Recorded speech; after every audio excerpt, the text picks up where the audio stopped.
This government meeting is brought to you by Eastworks and our local cable subscribers.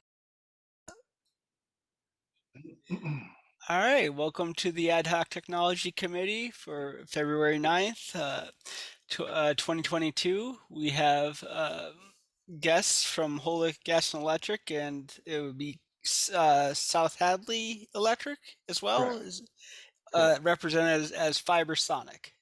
Did I describe your title right? That's right. South Hadley Electric has an internet fiber business called Fibersonic. So yes, you got it. All right, so that's our main topic for this evening, so feel free to take it away.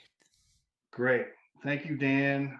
Thank you to the committee members and Ed for the opportunity to share some information about us. I know that you've put this committee together to investigate fiber optics for the town of Southampton. I'll begin by introducing Tim Haas, who is right there. He's the Chief Information Officer of HOC Gas and Electric. And Bobby Liswell. Nice to meet you. Yep, thank you, Tim. And Bobby Liswell, who is the Fibersonic South Hadley Electric Telecommunications Manager. Evening, myself, everyone. Yep, sorry, Bob. And myself, I'm Sean Fitzgerald. I am the General Manager of South Hadley Electric and Fibersonic. And some interesting additional notes about me is that I am a resident of Southampton. Been here about 9 years. I am Zooming from work because of dependability issues with my internet service at my house. So I thought you might find that interesting. And also, prior to working for South Hadley Electric, I spent several years working for Westfield Gas and Electric.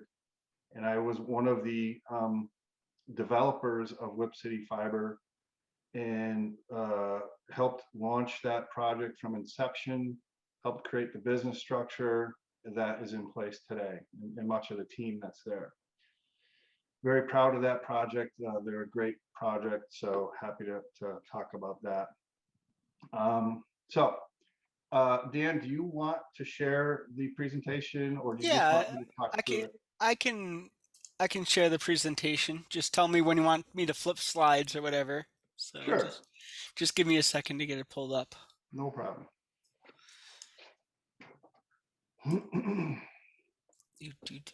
Share screen.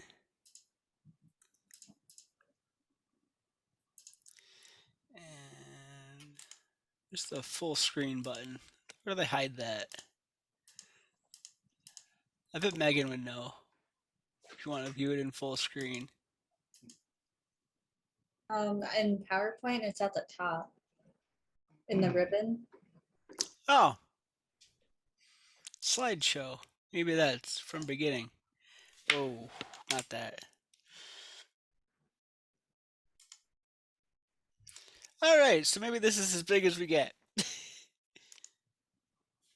think this might be it. There's also a PDF if you wanted to use it, Dan. I sent. Oh. You can try that. Thank you. No worries. I've run into that issue before, so sometimes PDF works a little better. Honest, I know about the computers. I mean it.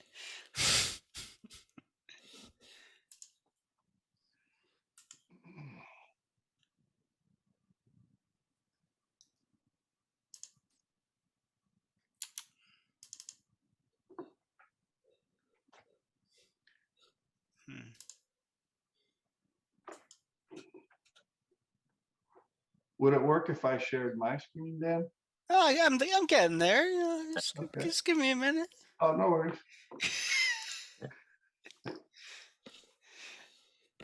All right. Now, can you see it? No. I knew that. You want me to give it a shot? Well, now something's happening. There we go. There you go. Oh, yeah. There we go. Good job. Thank you, Dan. Hey.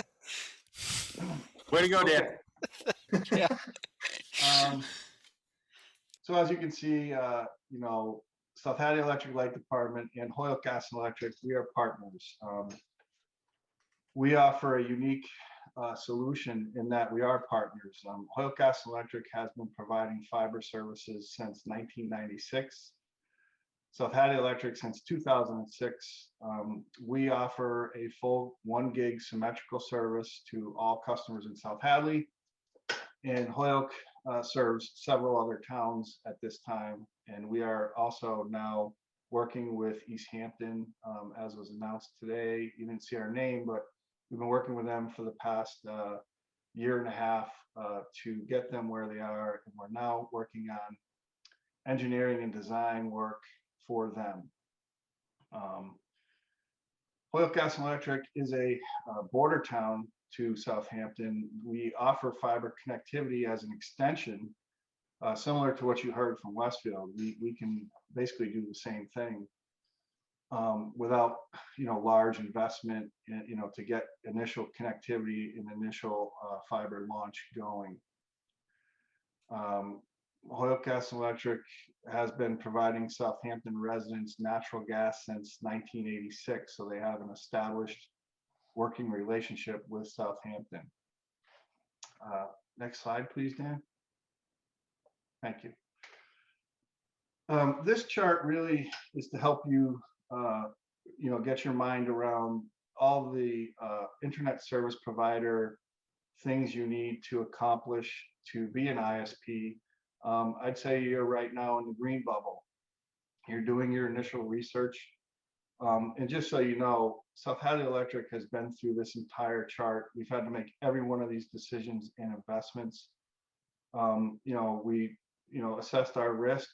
We had to make a commitment. In your case, you would have to form a municipal light plant and get those votes to become a municipal light plant over the course of 2 years. And then you have all the other things like financial modeling and decisions on financing, and then selecting a project manager, someone like us or whoever, and then all these other things, poll applications, design, procurement for materials, and on and on. You have marketing, customer service, home installations, help desk services, network management.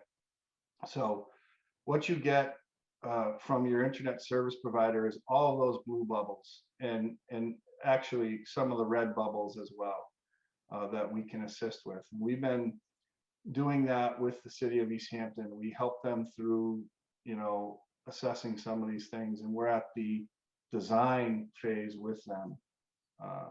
Very good. Next slide, please, Dan. So, Ed had mentioned to, discuss municipal light plants a little bit. So you may have heard some of this. However, I think it's good to hear. It's a legal, publicly owned structure under Mass General Law that allows you to operate utilities and allows municipalities to operate utilities. It allows you to build, operate, hire, partner with other municipal light plants like us to provide services such as broadband internet over fiber optic networks. It requires a 2/3 majority ballot vote at 2 town meetings, no more than 13 months apart. Next slide, please. Some of the municipal light plant fiber benefits you should consider is it allows you ownership and control over your town's broadband future, the quality of service you receive. It allows you to attract, retain your business customers and your residential tax base. It raises property values. It is the gold standard of broadband. The average family of 4 will need 2 gigs of symmetrical internet by 2030, according to Broadband Communities. And I know Southampton is a growing family community. I'm a prime example of that. My household constantly struggles with streaming and bandwidth issues, and keeping pace with that is going to become more difficult if investments aren't made to improve the plant in Southampton. And it also becomes a competitive issue for towns being able to retain their tax revenue. Becoming an MLP can provide you self-supporting revenues, which can ensure long-term stability for the town of Southampton. Next slide, please. Intergovernmental agreements, IGAs. This is a term you may or may not have heard, but it's a term we're using with Easthampton and other towns. It allows us to navigate complex bidding requirements and basically fast track projects. Because we're MLPs, we can sign agreements to work together without going through a formal bidding process. It's a huge advantage. It allows you to provide local services from MLPs like us with top-rated industry reliability and service statistics, which you can verify. Gives you cost savings by optimizing our shared resources. In our case, you would get 2 utilities working for you instead of 1. It's a pretty good benefit. It's been appealing to many other projects that are looking to launch, like Easthampton. And you get to leverage, operational expertise.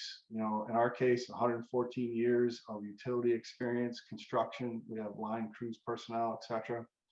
And in HOC's case, millions of dollars in pre-existing network investments and resources that have been made. And it's become a proven business practice amongst MLPs, which reduces costs and results in superior service. And that's what you're seeing across Western Mass and Massachusetts right now. Is many are going towards the MLP model. Next slide, please. This is an important slide. I want to emphasize why us. What's the advantage to talking to someone like us? Holyoke Gas and Electric and South Hadley Electric, we believe, have an advantage in that Holyoke's serving 1,100 Southampton residential, municipal, business customers. I know they serve the school that my son goes to at Norris for gas. They're the current operator of the underground natural gas plant, utilities, easements, rights of way. One of the highest construction expenses in fiber optics is underground. We know that from our own project. So having an operator like Holyoke Gas and Electric with all of these easements, all of these existing plant is a huge benefit as you consider doing underground construction in your town for fiber optics. Can you explain that a little more? Because I don't really understand what that means. So when you go to site, for example, fiber optics in underground residential areas or businesses, it's advantageous to already have to know those areas, to have easements to those areas, to have engineering diagrams, have the knowledge of the town and where all this construction has already taken place. So you have information that you're not starting from scratch. So does that mean in some parts of town you would be running the fiber underground? Is that what that's implying? Or?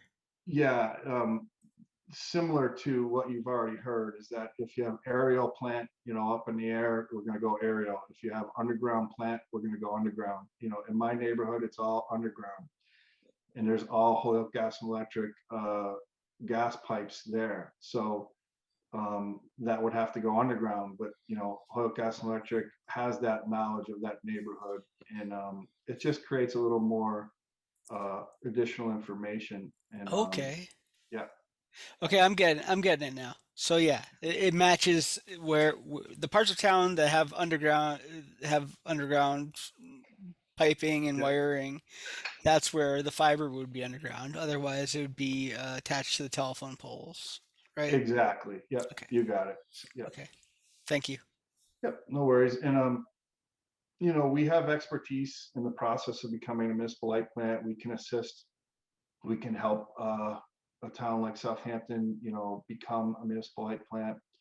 Holyoke Gas and Electric and Shell have been very judicious in expansion efforts, meaning that we don't, we're not looking for quantity, we're looking for quality. We're looking for towns that geographically make sense to us. That's why we've been, looking into Easthampton, and that's why it also makes sense with Southampton because of your geographic location. next to Holyoke's pre-existing plant that's out there and network and the connectivity through these neighboring towns. And we have extensive experience. This is my second project. Launching Whip City Fiber was a great achievement, and I learned a lot from it. And now I've launched my second project here at South Hadley Electric, and both projects have been successful.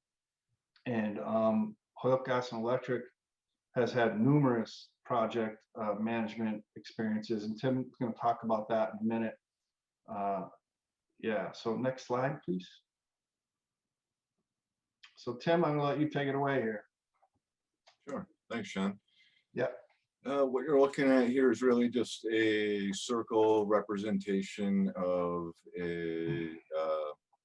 our fiber optic network that is centered around Holyoke. And all those gray boxes are facilities that we own, mostly substations. That's where our original fiber ring was built 25 years ago. Was to connect up substations and city buildings, and from there we expanded out to support institutional business, higher education, and even smaller business. And so that original ring was the purpose of connecting the city of Holyoke from an interconnectivity perspective, simply because at the time Verizon and the cable companies did not want to build anything for us. And if they did, they expected Holyoke to front all the costs and then bear all the burden of the monthly subscriber fees on top of all that. And so at the time, there was a cost analysis done on would it make sense. And so between the school system, the city of Holyoke proper, and Holyoke Gas and Electric as a utility, we kind of spearheaded the whole thing to get it built. And so from that ring and then adding customers, we also had a need a few years into it to get connectivity, redundant connectivity to and from Springfield. And so that purple leg there is really is a ring provided by Crown Castle, where we have IRU, multi-decade IRU for fibers on that ring that connect to our gateways in Springfield. So one is at 1500 Main Street. You may know it as Tower Square. We have a major facility, and there's major carriers in and out of there. As you can see, we connect to a number of carriers at that facility. That's in the lower portion of the Springfield bubble there, the lower right. And then the upper right is 1 Federal Street. So you guys may have heard of that in your travels. So that's a major carrier hotel for Western Mass. We're colo in the Lumen, who used to be Level 3 and Williams. We're coloed right in their Class A data center there. We have 3 ring spurs that flow in and out of there. Obviously, our main ring that comes back in through Chicopee and Holyoke, and then another lobe that we use to connect direct to Chicopee through 5 College Net. And then so we back into Chicopee, and we've got a number of facilities there. Chicopee has a project very similar to South Hadley's, where they're building fiber to the home everywhere. They've built out POPs. They've got a pretty large project going on, adding customers at a rapid rate, just like South Hadley is. And so we've got a couple of nodes where we've dropped in, and we've built in automatic ring protection for both Chicopee and South Hadley. You can see the lobes there extend over into South Hadley, and we have a major commercial customer where we're using a 5 College Net to extend up into Hadley and get a couple of strands up there into Northampton. And as we work back down around the top of the ring there over to the left, you see Northampton and Easthampton. We've got 2 strands there on IRU that we're supporting a financial customer with automatic ring protection there.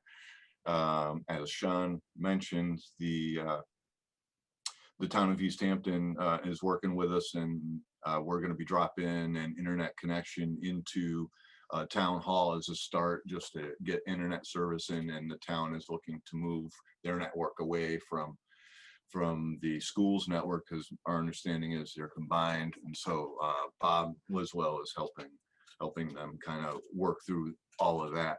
But the network overall has evolved over 20 years.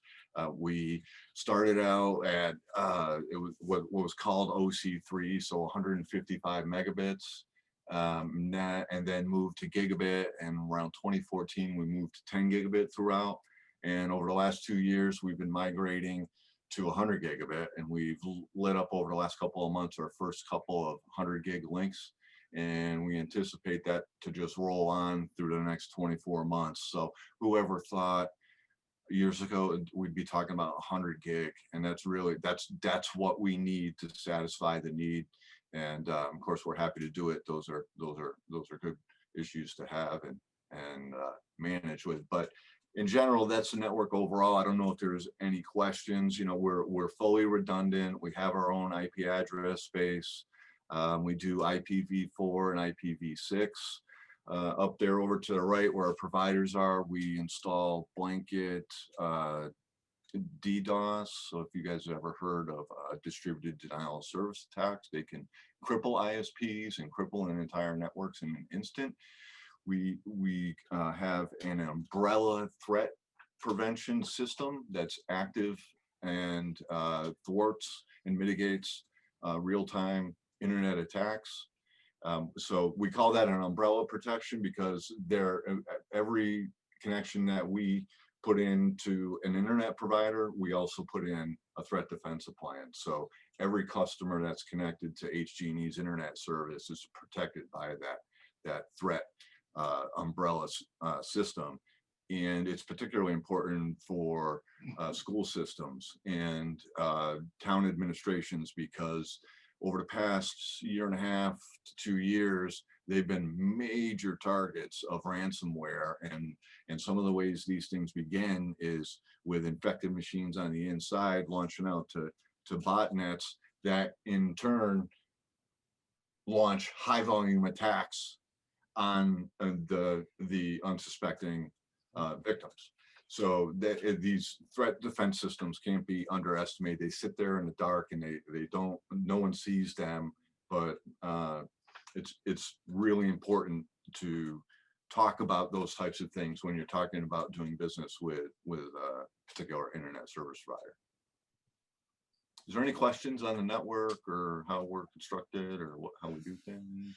No, I mean, I'm looking at and realizing, you know, this is a really robust network, and I see the value in what you're providing here. I mean, the redundancy in the rings, and it appears like if we were to go with you, we wouldn't have any issues over time because you have so much redundancy built into your system. We try to build diversity. We have issues like everybody else. We don't, you know, there's only so much we can control, right? We can control everything that's inside of our network. What happens outside of our network is still a free-for-all, right? But we do make best efforts, so we try to build a redundancy in it. And so, you know, those aren't circles there. Those are real. If there's a break in fiber, it's automatic ring protection. It's sub-second.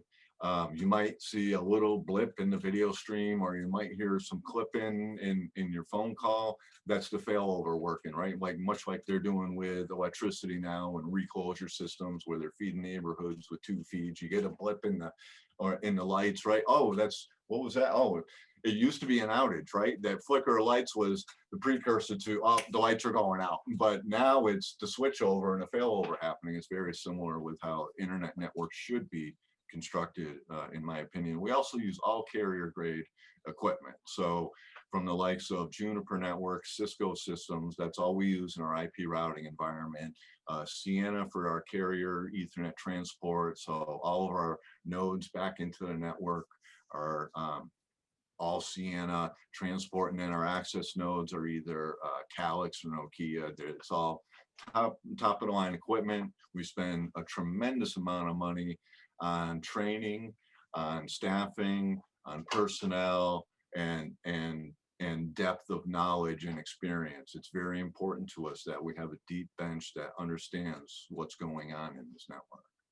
Yeah. And Dan, I'd just like to add to what Tim said. This slide is so important because South Hadley Electric had to make a decision of who to go to for this type of wholesale network services. And we had all these options. Westfield was one of them. There was other options. We chose Holyoke because of this slide, because of the unparalleled investment in their network, and more importantly, the redundancy in their network was why we went with them. So can I ask a question? So it sounds like Holyoke Gas and Electric is the network operator.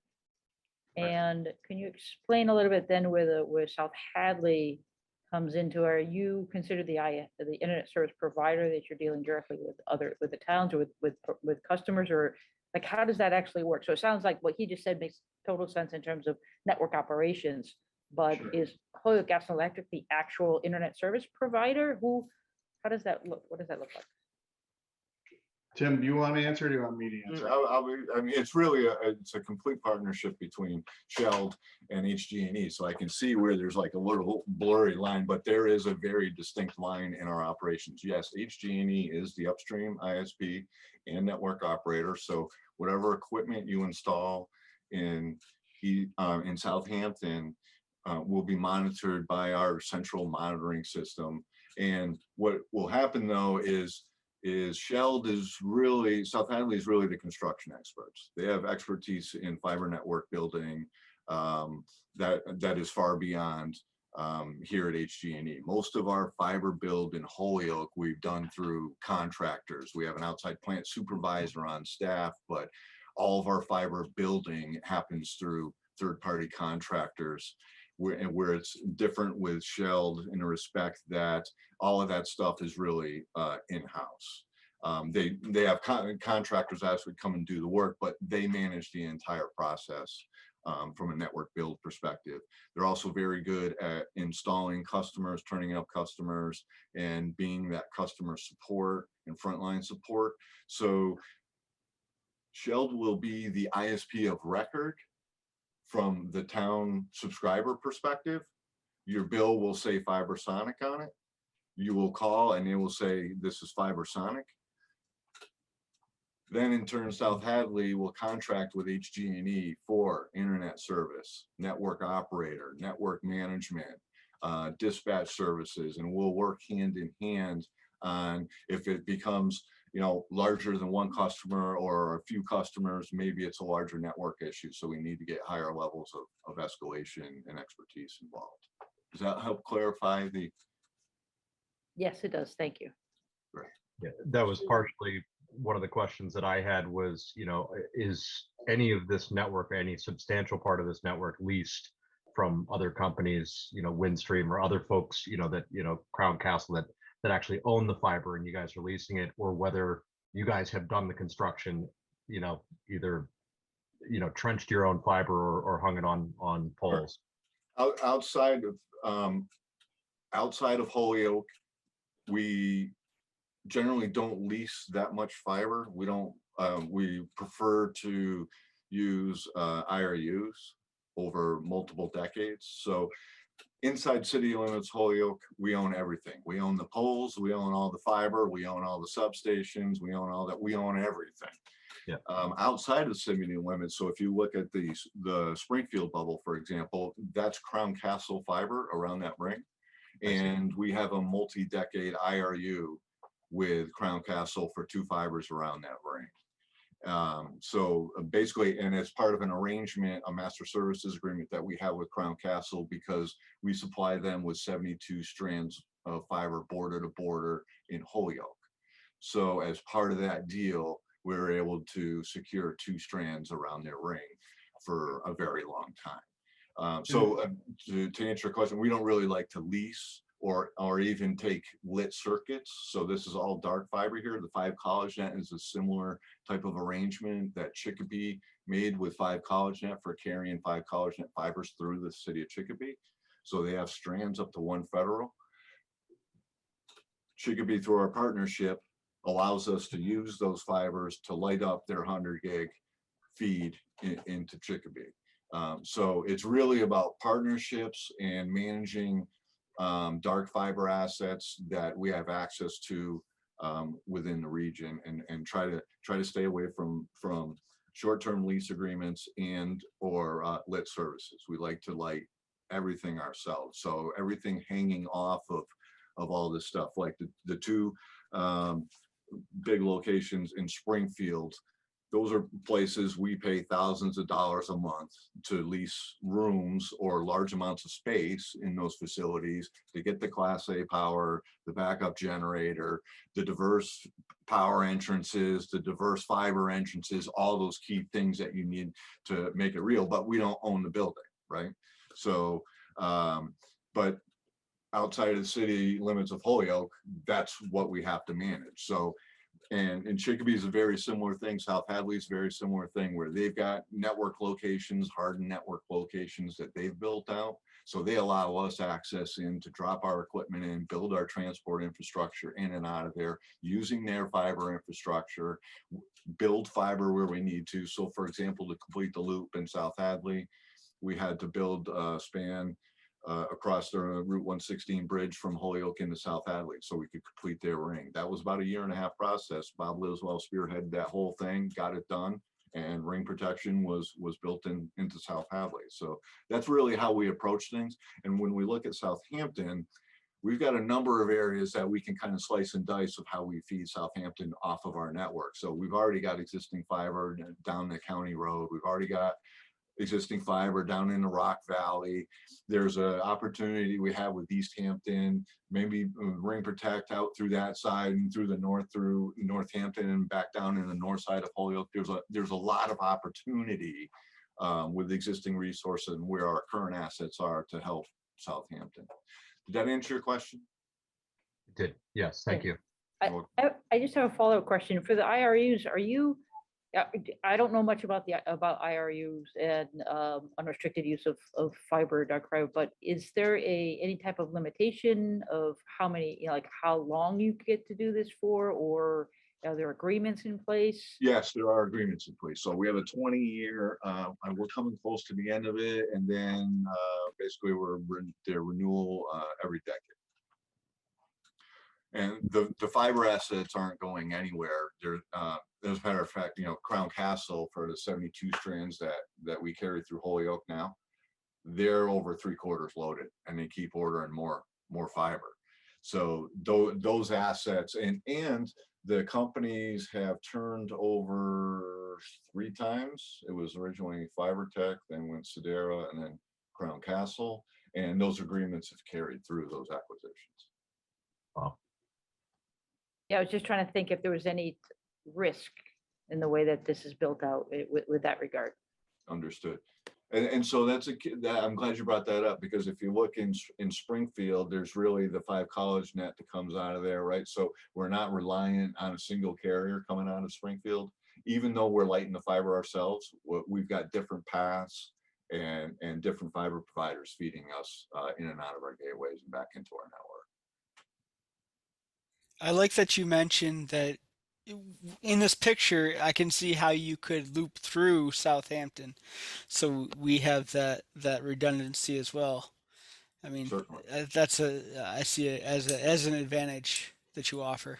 It happens to be because I think Easthampton chose to go with you guys is one of the reasons, but which is a good thing for Southampton if we were to go with you, because we have 2 bordering towns, right?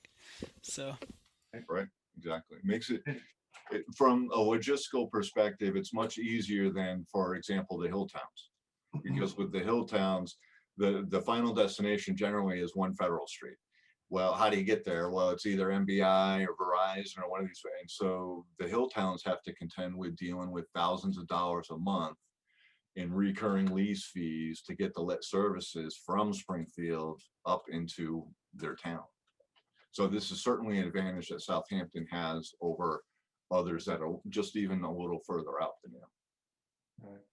And just to add, South Hadley has our own fibers directly into one federal, because when we built the network for MBI through South Hadley, we own that network and they have an IRU with us, and our ownership rights go directly into the POP in Springfield, which is a huge advantage for us. And we're going to be connected to Holyoke in 3 locations now, coming up across the river, across the bridge, and then another one through Front Street in Chicopee. So we've built our network with that in mind, and our, indefeasible right of use ownership rights are very powerful when it comes to this.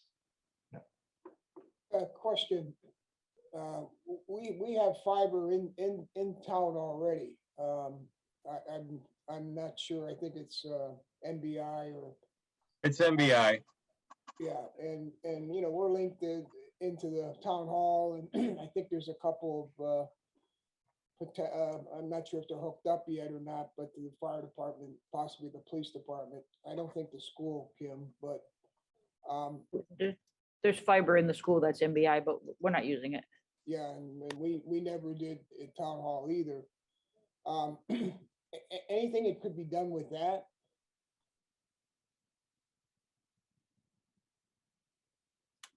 Bob, you want to talk about that? I mean, Bob has a lot of experience with this. It's a good question, Art. We're actually bringing our own into town. MBI is kind of handing off, looking for your business. So basically, if you went with MBI for your internet connection or a service through their fiber from their handoff in that area, you'd basically have to find a team to support that, like what Tim is saying and how we work together. So for us, in harmony with Holyoke, it's a very strong support solution, and the MBI solution was to probably get to like the clerk's office and get to the police department for PSAP, and this way the state 911 is connected that way. So it's all part of the MBI backbone, but we just have our own, and it comes with our service, our support, and our professionalism.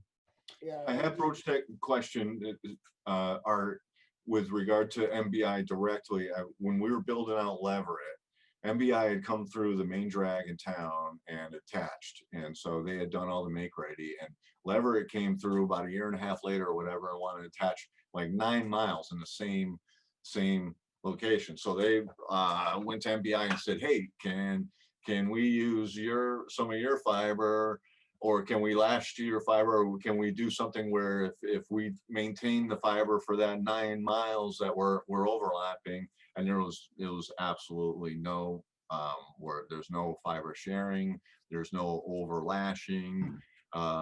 You guys, as a matter of fact, it got so heated that I think MBI ended up reimbursing Leverett for the additional make ready costs, because MBI had known when they put that cable up that Leverett had plans to build. And so it kind of came back at them because it cost Leverett more money in that 9 miles of make ready because there was less room on the poles. And so these are the challenges that you run into, particularly when there's multiple third parties on the poles. A typical state operation. One day I sort of woke up and some guy's knocking on the door saying, hey, we got a fiber hookup for you. You ready to go? And you're absolutely right, Bobby. We just have it hooked up to the town clerk, who has the direct feed to Boston. It's kind of a shame, all that effort and all that money and so on and so forth, and it just sits there basically idle. But typical state type operation. Yeah, and Art, just to let you know, there's a contractor that does the work on the MBI network. I think it's called Local Links now. So they've seen changes and things like that, and we kind of knew that if we were to get into this, we're going to do it right. We're going to do it solid. We're going to team up with somebody who understands our concern and the quality of service we want to bring to people. So being fiber rich, equipment, the investment in equipment, you're going to see a difference on what we're offering versus another ISP for you guys. There's a team that comes to you. Holyoke Gas and Electric, South Hadley Electric Light Department, Fibersonic. We have techs, we have everything to pretty much make this a success and make it right, and make sure that wherever you're going to grow, there's room for growth. It's pretty much an industry standard to plan for things that are important for, a town like yours. Future growth is always important because when you go to do that initial investment, you want to make sure you include, it could be, some strands for a new school network or a building coming on down the line, maybe the two-way radio network or public safety network or facilities network that somebody had tossed out to save money, or in the schools for, some of these programs on energy efficient, energy efficiency that pays itself off. All this IP address equipment needs to be connected, needs to be supported. And it was great that MBI did build out what they did, but we pretty much provide our own with a great solution. And it's really unfortunate because they could have gone after like a product like a local town land. So interconnecting all the town buildings together on a common network that wouldn't necessarily have to leave the town, and they could do it at a really cheap rate, like a few $100 a month. But they didn't go down that road. It was all get everything back to one Fed, get everything back to one Fed. And unfortunately, the hard reality is if you build a fiber to the home network in Southampton, part of that will be overbuilding all that MBI stuff, because you're going to want to hook up your town buildings. You're going to want to hook up your library, your fire department, your schools. While you're building the stuff out, why wouldn't you? And simply because you can build those and connect all of those locations for a one-time cost, right? Once you install it, now you're not paying recurring monthly network fees for your town buildings and all these different things that you may or may not have to pay for today. And I'm sure you're going to get to the sort of like what that, sort of what the cost would look like eventually and especially to the, what it looks like to be a subscriber, say at home. I do know that because of the layers that MBI seemed to have, where there were, this reason I sort of was like, okay, who's a network operator and who's the ISP? Because the ISP has to carry network operator costs, which drove the cost of the fiber of the MBI network. It kind of it wasn't feasible. It wasn't that we didn't want the fiber. It was that didn't appear to be a feasible way. The cost per megabit on the MBI network is extremely high compared to other fiber costs that you could get, say, in the eastern part of the state. It wasn't comparable. And so the pricing model and the way that they laid it out in their business model kind of drove, in my opinion, drove them out of business. I couldn't agree more. It's unfortunate. Like you said before, Art, it's unfortunate what happened with that, because it was really a noble goal, right? To interconnect the state. It was a noble goal, and a lot more could have been done with it, certainly. I guess just to follow on a little bit to that, you guys were talking about how HG&E has services that are in our area and everything like that. You did kind of put an emphasis on underground installations and everything like that. Do you expect, because I just making a bold assumption here, but like a lot of the poles, especially right down College Highway and stuff like that, are probably owned by Eversource. I don't know if that's true, but like, is a circumstance like that, do you guys run into issues in terms of attachment rights, make ready delays, anything like that? Or would you anticipate that? Bobby? So what we're doing, if it's okay to use the model of what we're providing with Easthampton, is we're providing them with design engineering, and that'll actually lead to their build list of materials, which will behind that, we'll put the network cost. All these are being put together as a package, and that is a walkout process, and an engineering design and calculation of inventory and materials. After that process and having that data will allow you to basically take the next step and go for your pole permit application, which will then actually project, okay, your starting numbers. I think right now I just did some quick stuff, but for this meeting, but you got about 80 miles of roadway and 10 miles of private drive.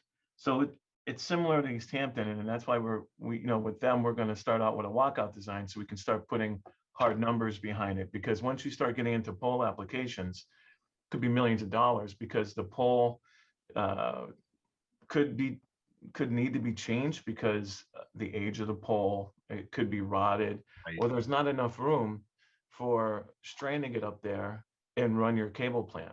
So that is a step that basically gets identified after, we get done like the walkout and design, because now you're honing in on what your scope is and you know what it is up front instead of kind of taking a hit in the rear as it's going on. So planning for that comes with a scope from Eversource and pretty much saying, look at these poles have been put in within a 5-year period. You have, an approval for attachment there because of the space.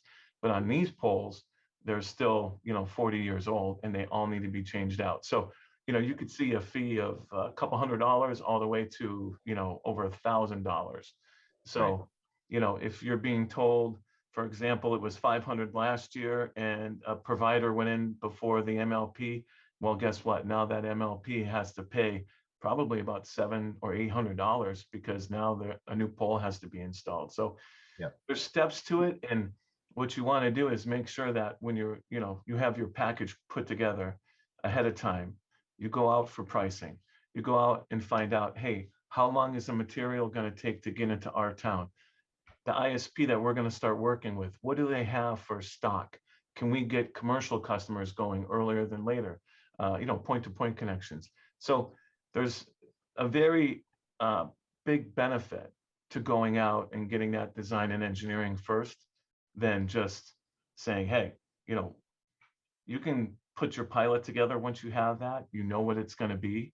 And you know how many subscribers you're going to hook up and how many fiber hoods you'll be pretty much, identifying. Because once you pick a technology and once you get, right away, you really want to have your game at 100% for your scope so you can get customers hooked up. Because once you start building out and once you get that pathway up there, after all that hard work, your phones will be, pretty much ringing. You're not building it out quick enough. And that's a good thing. So, at the end of the day, solid step processes with engineering and design is very important, especially when you're going for grant money, because if you don't identify that number correctly, how are you going to pay for it? Right. A question, it seems like there's always negotiation here as far as polls and, do you do the negotiation or do we have to do that? No, we have resources. It's not just us, but we also use another subcontractor for design and engineering to make sure that we don't miss quantities at all. And basically, we deal with Eversource. We're a customer of Eversource and they're a customer of ours. Same thing with Holyoke Gas and Electric. So not just with power and fiber, but, the relations with Eversource, working with them and making sure that, the paperwork gets submitted, it's seen, it comes back to us correctly for review. You're all part of this process. It's exciting. But as soon as we do the work is the answer, yes. We would do all that work on your behalf if we were your project manager, correct? So what we really would be going after, hopefully via a grant, is the engineering design, having that solid before we go after the poles and whatever else. Is that what you're saying? Yes, I would start with that because that's how Easthampton is doing it. That's how we did it. Once you have that engineering and design, let's call it $140,000 that it cost you. You now can, with some certainty, forecast your cost, what it's going to cost you to do the entire town. Yeah. Thank you. your MLP status will, is really important through this process. And it'll also help you project where you want to build. Like if there's easy neighborhoods that are aerial, that are close, and there's a lot of interest, maybe those get built first. So your revenue, you start generating revenue quicker, like Bob was saying. And then, but to make no mistake about it, the make ready process and the poll applications is definitely the most lengthy and time consuming part of the entire project. Yeah. I spent 3 years project managing a fiber build out, all outside plant in central PA. And I handed that project to somebody else after 3 years and moved into a different role, and it's still going. But it's a fact of life, right? If It is. you get the design done, and then you build up your business analysis, and you get some sort of sense in the community what the interest is like, and you can build a business case, then you start moving forward from that, right? But it definitely starts all with that design, because you have no idea of what you have or what you need without the design. You know, just a side note, South Hadley Electric does all of our own make-ready work. We have our own line crews. It makes it a more simple process, but Yeah, I bet. you know, Mhm. but we do have Oh, the yeah. expertise. Yeah, it's good. You said the word line crews. So let's say one of the fibers breaks. Would someone from Holyoke come over, or someone from South Hadley? Who comes That and would be, fixes it? yep, that would be South Hadley Electric. So we Okay. are your ISP entity. They're basically the network operator. We do everything else: billing, customer service, maintenance, and repair. That's us. Okay. Yeah. I was just curious, because we got the gas from Holyoke. So. It's an Yeah. interesting setup there with Southampton, certainly. Yeah. So along those same lines, if something happens within town, then we would be billed for that work? How does that work? How does that work for like if something like somebody hits a pole in town of Southampton and the fiber's down, like how does that get repaired? Like I understand dispatched and repaired, but Yeah. where does that cost fall? So great question. So for example, Verizon in our town owns, a portion of the poles. If it's a Verizon pole, they come out and repair it. If it's an Eversource pole, they come out and repair it. We would be contacted to come out and rehang your fiber optics, which we would do. But the primary pole replacement will be done by the owner of the pole, which is in most cases in your town, Eversource.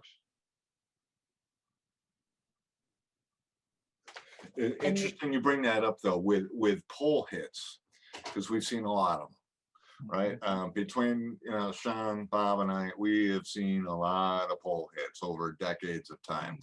One fascinating thing about this fiber optic cable, it usually survives the pole hit. Yes. When it takes a beat and is on the pole replacement, generally it's in the way of the pole replacement, and oftentimes the electric crews have to cut the fiber in order to get the pole back in. So oftentimes, because this stuff is super strong and it's amazingly rigid, and so generally, unless it's really a direct sever, it's very difficult to take out a fiber cable. And generally speaking, they'll sustain a pole hit. As a matter of fact, we may see during storms, we'll see an outage, or not an outage, but we'll hear of a pole hit overnight, but we won't experience the outage till the morning, because the repair crews are there in the morning to make the necessary repairs, right? Pull the old cables and an old pole out, and auger and dig a new hole for the pole, drop the pole in, all that stuff, all that fiber. To the pole guys and the electric guys, that fiber cable is just a nuisance. Cut it and get it out of the way so we can get power restored. But Kim, we do have technicians. We have a staff of mostly Comcast technicians that I stole from Comcast. Bobby's team, they're excellent, and they would be dispatched to hang any fiber that needed to be hung.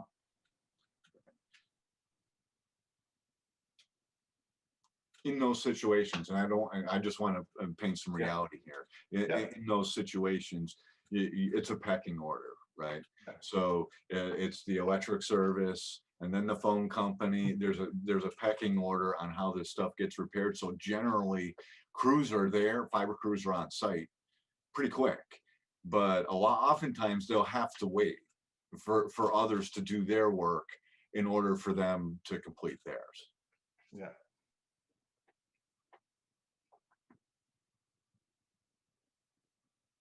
Next slide.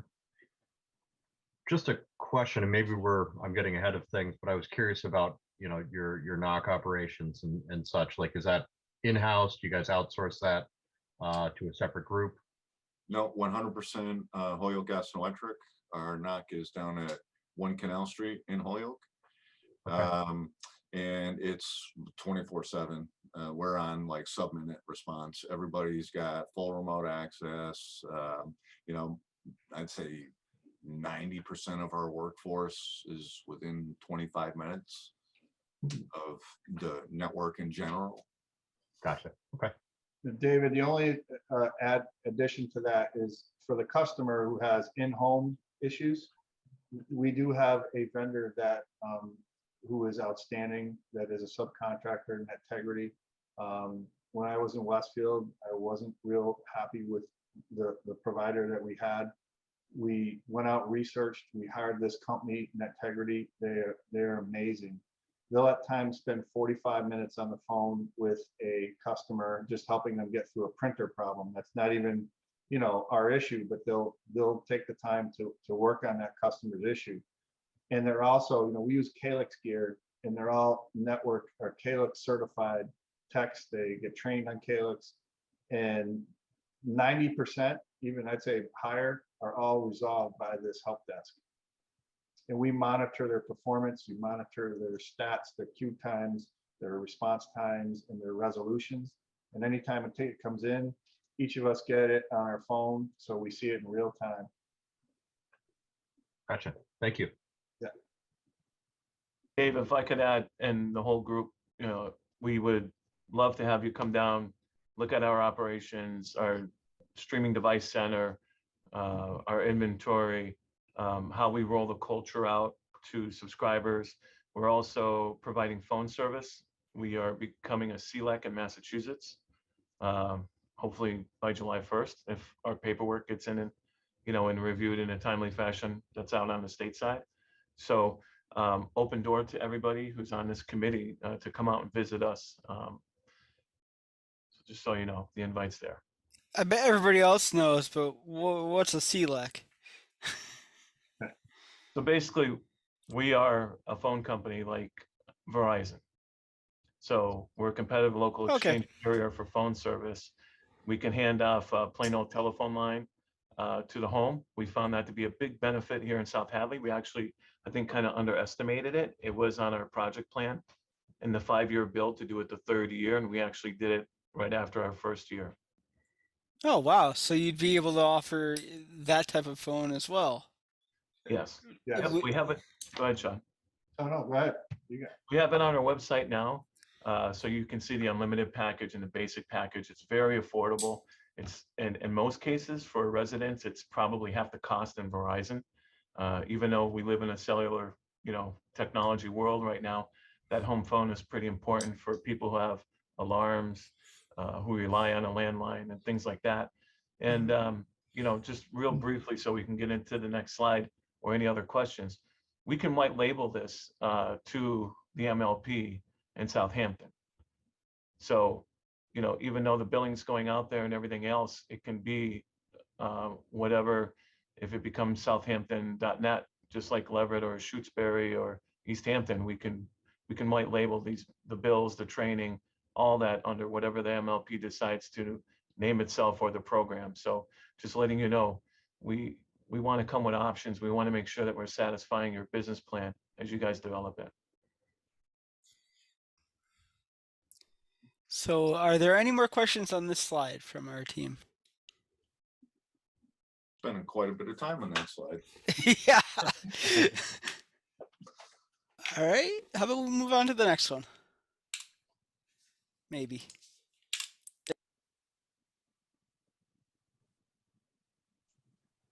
Okay, so this is just giving you a quick snapshot of HG&E's residential broadband experience. It started back, you know, in 2013 with the town of Leverett. We got a phone call from them. Hey, we're building a fiber network. We need a network operator. We need a project manager. We need a project manager. When we're like, well, we've never project managed a fiber to the home network. Yeah, but you guys, we heard from everybody. You guys got tons of fiber experience. You ought to know how to. And so we kind of met in the middle, and that's really where our broadband residential experience started. So we're in our 9th year on that. And as you can see, go down the list, we've kind of expanded it along the way, and there's more opportunities. But what I want to go back to what Sean kind of led with, and that is, we don't try to take on too much all at once. So it's really one town at a time. and get them onboarded, get everybody comfortable, get it set with our operations, work all the kinks out, and then kind of move on, and work on the next one. We, you know, collectively, South Hadley and Holyoke believe taking on too much is certainly not in our best interest, nor the interest of the folks that we're trying to serve. So I just wanted to point that out. Any questions on that slide? You know, this was kind of a question I asked of Westfield too, but like, what's the benefit for you guys for helping out all these other towns? What do you guys get out of it? Economic development. It's revenue generation, the ability to invest back into our network infrastructure, as well as hire staff, train staff. It's really all about economic development. That's really the goal of MLPs in general, is to employ and educate qualified staff and personnel. Makes sense. Yeah. And Dan, I'll just add to that. I mean, really, you help reduce our costs. What we're kind of doing is building a multi-town cooperative, and if we're all sharing in the cost to pay for the network ring, the wholesale services Tim provides through HG&E, our services to do billing, customer service, and in-home installations, the overall cost to all of us comes down, and that's what it's about for us. And we can hire more resources to serve all of our needs. So it's really a better network than paying for shareholders to get, you know, increased shares. You know, you're just paying to expand the network and get better service. You know, and it does benefit our customers, our ratepayers. As you know, the more towns that we add, it does help. We don't want to add too many so that we can't, you know, become overwhelmed and can't serve them. But if we strategically pick couple of neighboring communities, it works out for us. So, does someone else have something? I was just going to say that on the follow up on Sean, the economic, if you listen to all the activities that Sean just listed off, they're all economic development, right? They're all a project like this drives so much activity and so much it's so resource intensive. It employs so many people because it takes a lot to get it done. So it's really an economic, the MLP becomes this kind of economic engine, so to speak. Yeah, I could see how it could be beneficial to people in town for those reasons, you know. So that was, I guess you'll probably get into, you know, pricing and how that works in later slides. I was just kind of curious, you know, about that. But if you're going to talk about it later, I won't ask. Well, I didn't really include pricing, but I can talk about it right now, Dan. Okay. I could tell you that, you know, our price right now is the $74.95. We give a $495 break at $70. It's very similar to what Westfield offers. You know, creating the price for a town like Southampton would depend on your cost structure. You know, maybe it's $80. I don't know. You know, each town has to determine what the best price is for them to pay back their capital investment. So we would work with you to develop that. I have a lot of experience. I've developed the pricing for Westfield initially in the first launched fiber hoods. We did something called 59 for life, $59 for a gig for life, which was amazing. We stopped doing that after the first fiber hood, but for obvious reasons. But yeah, pricing can be structured to account for your capital cost, and your capital cost will be determined when we have your design. Once you have your design, we know, okay, it's going to cost you $12 million or whatever the cost is. You need to make this much money, therefore we need to have this take rate, therefore we need to have this pricing. And there's a bit of an art and a bit of a science to it, but we would absolutely be your project manager and step you through that. I have a lot of expertise in that. I've done it twice now, and our project is successful, and the Westfield project is successful, and so we would ensure that your project would be successful. Not to sound like gloom and doom here, but I'm kind of curious. Has there been any experience where any these MLPs have gone belly up in the state? And if that happened, what would happen? Sure. So there's a white paper out on Burlington Telecom, right? Burlington, Vermont launched a project and they really lost a lot of money. I've read it 3 times before I launched my project here. And the thing is point of entry to market. So when you enter this market, the timing in which you do so makes a difference. When Westfield entered the market back in 2014, it was more difficult. The take rates were harder to achieve in the beginning. Now, when we entered the market in 2018, that point of entry was easier. There's more knowledge about streaming. The facts are this, that nationally, projects like this are taking a 50% market share from incumbent providers like Comcast. It's a fact. It's been proven through the broadband communities. Where there's underserved communities in the hill towns, they're taking 80 to 90% market share. Their prediction is that ultimately fiber will just overtake coaxial incumbent providers completely, because in the next 3 to 5 years, they are not going to be able to provide service. It's just their plant is not being invested in. It's not keeping pace with the growth of the Internet of Things. And so there is less doom and gloom than there was. The risks when we launched in Westfield were greater.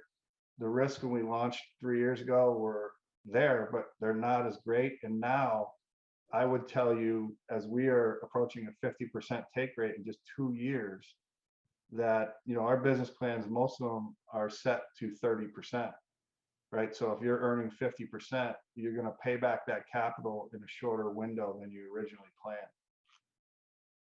John, you mentioned a point of entry, but could you speak a little bit? I saw in a bubble back in the beginning of the presentation about your sort of sales and marketing, because as you know, Charter is in town, Spectrum, and people are going to have a choice.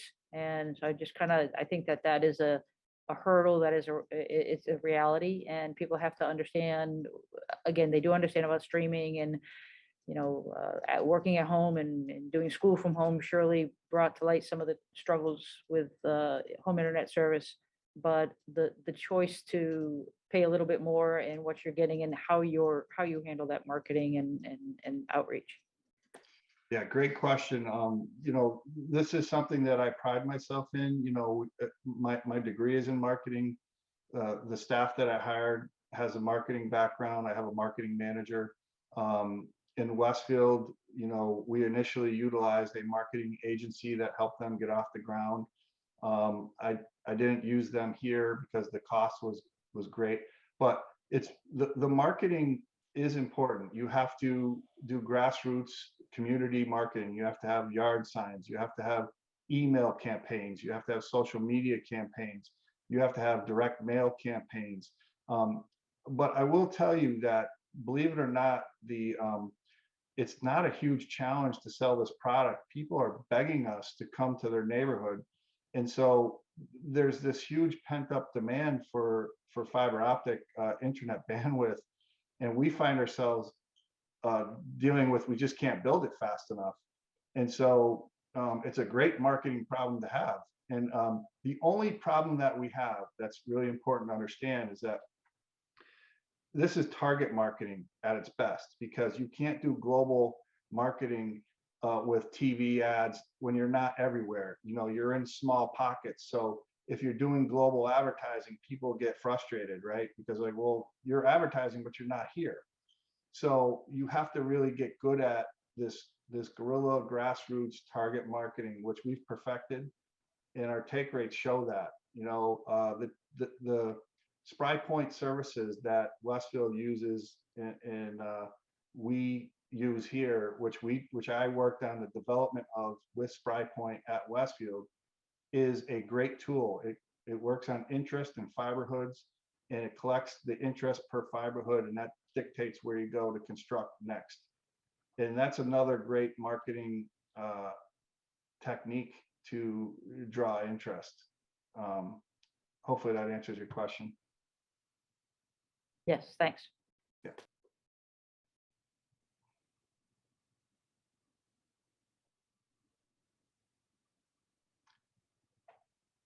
I think, Dan, if you go to that last slide. Yeah, so this is our last slide, and I'll just conclude that we understand the difficult decisions you're faced with to be tasked with figuring this out as a committee. It's very difficult. We want you to know you don't have to do it alone. You have us if you're interested in working with us. We are here to help. We have Sheldon Hoyle Gas and Electric has a model that reduces all your customers' costs versus increasing earnings. We talked about that. You get two local reputable utilities with significant project management experience with us. I believe Holyoke has the largest regional MLP transport ring around. I don't know of anybody that can compare. And HG&E has decades of service to you in Southampton. But I'll just tell you that, thank you for the opportunity. Even if, you're slow in the process, what I would tell you is the first thing you want to do is take action to become an MLP. Get it on a referendum, get it on a ballot, and that's a 2-year process. Easthampton did it. And once you get that ball rolling, you continue to do your evaluation. And that's the way Easthampton did it. Their model has worked pretty well. A question, we see that there's a state grant available coming up. I think it's March through April. I think it's 250,000, I think is the max. Does it behoove us thinking about going after something like that, or is that just too early in the process? Do you have to have an MLP in place, et cetera, et cetera? No, I would absolutely, Art, go after that. And, we can help you write a narrative if you want. We can help you with that. I would try and go after that if you can. And that can help you get, for example, design costs, so I would say yes. And, we have someone we work with that's a consultant that monitors these things and helps guide us on whether or not to apply or not. We can tap into that resource when need be. Excellent. Thank you. Yep.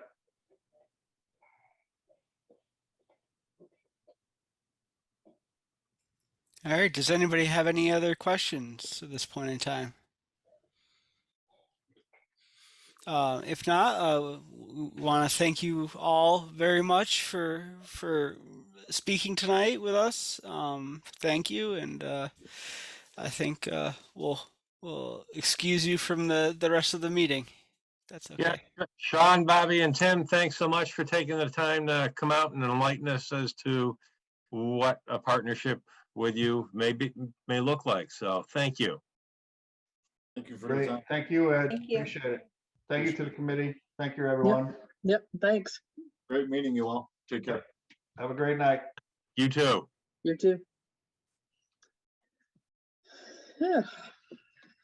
Well, All right. Does anybody have anything else that they need to discuss this evening, or are we ready to adjourn? All right. Hearing nothing. Oh, David. Yeah, I was going to say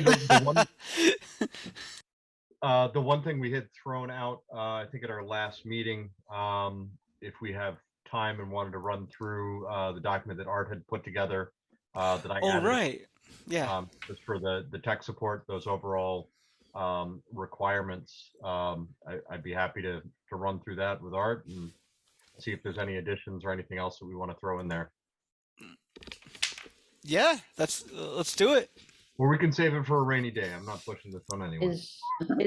Is that, I just want to ask I think it's a great idea, but I want to ask a point of order. Do we have to, is that a change on our agenda, or is it under other business? Or Actually, you're right. I did not put that on the agenda because that was the only thing I thought we were doing tonight was the, so thank you. Thank you for reminding me of that. Yeah, no worries. It's a good call, Ken.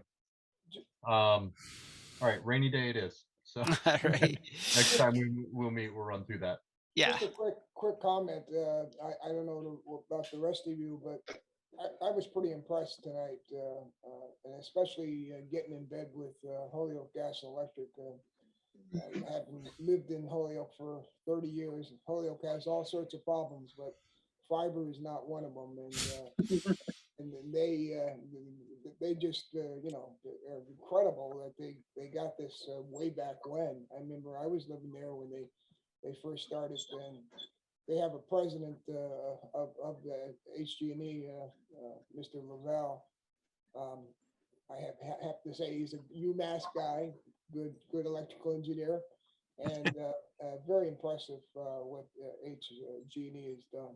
The only problem I have with HG&E, I wish they could run a gas line up Crooked Ledge Road, but I'm never. Yeah, well, Yeah. but we're probably not going to get anywhere with those things until they take the moratorium off of gas lines, for crying out loud. Yeah. Yeah. So Yeah. just a clarification. So Easthampton is definitely going with these guys, not Whip City. Yeah, Yep. yeah. That was when I started down the road, when I originally contacted Holyoke Gas and Electric at the request of the committee to do the presentation tonight, and started getting down the road and talking to Sean and whatever. Yeah, it came out that they're the ones that were doing Easthampton. Okay.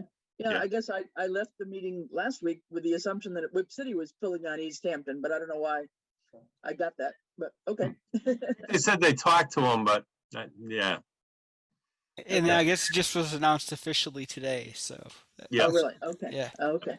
Yeah. And what about Northampton? Are they cooked up yet or not? Well, I'm wondering, I had said at the last meeting that I thought I had heard Easthampton had pulled out of the thought of doing fiber optic themselves. It may have been Northampton. I'll have to see if I can find that article I was reading originally and let you know. Okay. Yeah. And then I took the liberty of the presentation that Sean had sent to David and myself, which you saw tonight. I took the liberty of taking that and forwarding it to all of you. So you've got it either in PowerPoint, you know, or a PDF to refer back to. Yeah, and I'll put up on the My Town Government site. Yeah. With the minutes. Great. And Dan, just one thing, that the Civic Plus one is not up on mytown.gov yet. Yeah, I Actually, upload you mean the Easthampton Media site? Right. I Yep. uploaded it to them, so maybe I have to Okay. call them for some Maybe you reason. just remind No, Ryan. I've talked to Jeff, and actually the model for Easthampton Media for both Easthampton and Southampton was originally select board, to cover select board meetings, planning board meetings, and one other group.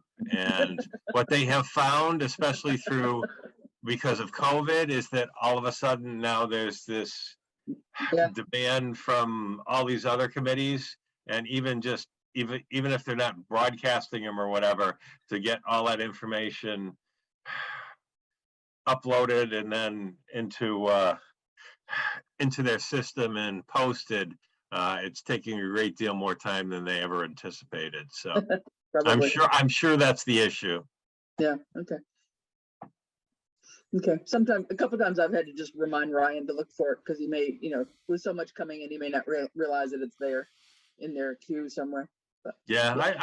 I will usually, and Judy has caught on too, because it's the way I taught her, is anytime one of us sends them the uplinks from either one of our accounts, we also ask them to confirm that they've got it and were able to download it. Okay.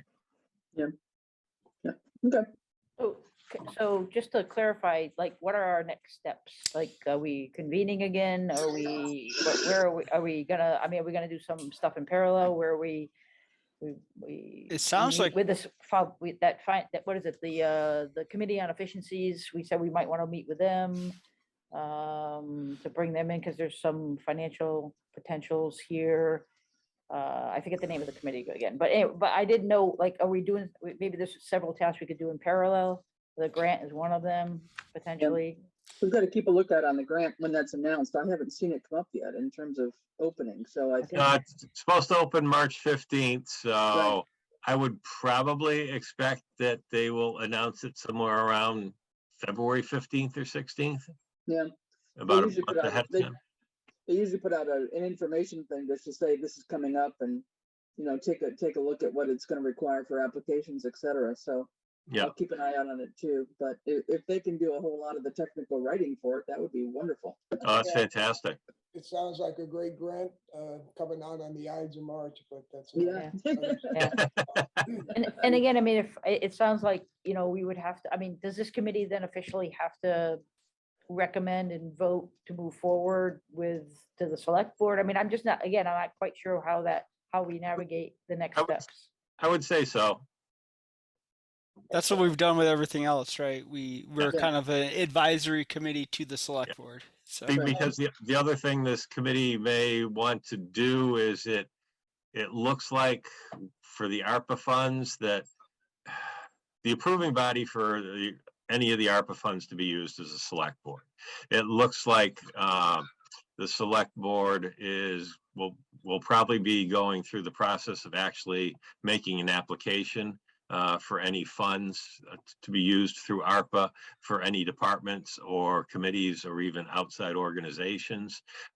So the other thing this committee, and I'll just say I'm including myself in this, we may want to look at putting in for some of the use of the ARPA funds to help with this too. Mm-hmm. Yeah. I think, it sounds like Holyoke is going to give us some, not Holyoke, but South Hadley is going to really give us a support here on the grant.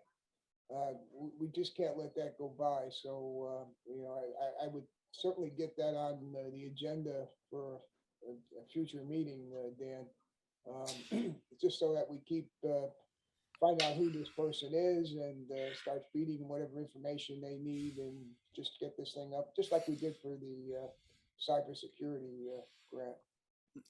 I guess my question though is, if we have them help us write the grant, are we kind of tied in with them? Is that like kind of down selecting to them at that point?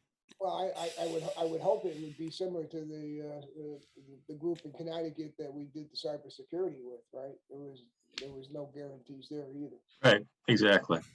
And I can clarify that with them. Mm-hmm. Okay. And I think that they might recognize that might be another, shall we say, feather in their cap of getting us to head that way. Right. True. Yeah. Yep. Yeah. Okay. Then I think what would be the next regularly scheduled meeting would be on the 28th. And I also sent Dan a little reminder that we wanted to have a presentation from one of the other website. Oh, that's right. Yeah. And I sent you some information on that for final site. Our other favorite topic. Yeah. Mm-hmm. Yes. We're getting a lot done here, guys. This is good. Yeah. So maybe the next meeting we'll have a website visitor. But yeah, we'll talk about that grant. Okay, so on the agenda for next time, it'll be further discussion on, if we're looking at, the MLP. I mean, we'd be looking at, at the very least, regardless of anything we do, we'd have to be thinking about how we go forward with MLP. That seemed to be something like we didn't have to put the brakes on or make any other dependent decisions on, that if we were really going to make a recommendation, that this committee could actually recommend that we move forward with that, because that doesn't financially commit us in any way. Yeah, well, so we'll at the next time we have to meet with the select board, which I think I have to give a presentation to them soon, or a report. Yeah, we're looking at a list. Yeah, sometime in March. Yeah. Their first meeting in March, which is March 1st. The 1st of March. Yes, there we go. Talk about the Ides of March. There we go. But that would be good timing, really, because if by then we'll know that the state grant is open, hopefully by then, and we'll be able to address that a little bit. And then what you're saying is, we would like to be able to go forward with this grant application, when it opens on, the windows, March 15th to April 15th, and select board would say, okay, yeah, we think that's a great idea, go for it. I mean, I think it would be good to have, we need for a large grant, we do want to have select board blessing on that, I think, and to the extent somebody can help us put that grant together, that's great. I mean, I think that's all good timing, so, yeah. Yeah, so we'll get on their agenda to discuss that, and before the yeah. So So the 28th though, is that the next tech meeting? Is that what you're saying? Yeah, we're trying to work the Mondays around the conservation meetings. So if conservation meets first and third, I kind of suggested that, we follow a second and fourth Monday pattern. Okay. So yeah, the fourth Monday is the 28th. So then we could have the second website company come in, as well as talk about the in-house provider idea that Art was mentioning, right? We can have that both on the agenda. Yeah, and we can follow up on MLPs too. Right. Yeah. Okay. Yeah. all right, Sounds great. good. Figured out our agenda. That's great. Sounds good. Well, things are moving, that's for sure. But I think this is, with the grant coming open, we may as well try and go for that, and look at the ARPA money as well. I mean, you got to do 2 or 3 things at the same time, and not everything comes through. So you got to play all the cards. Great. All right. Anything else, folks? Not now. Okay, great. Well, everybody have a wonderful evening, and we'll be speaking again on the 28th, right? All right. Thanks, everybody. Okay, Right. bye-bye. Thanks. Bye-bye. This government meeting is brought to you by Eastworks and our local cable subscribers.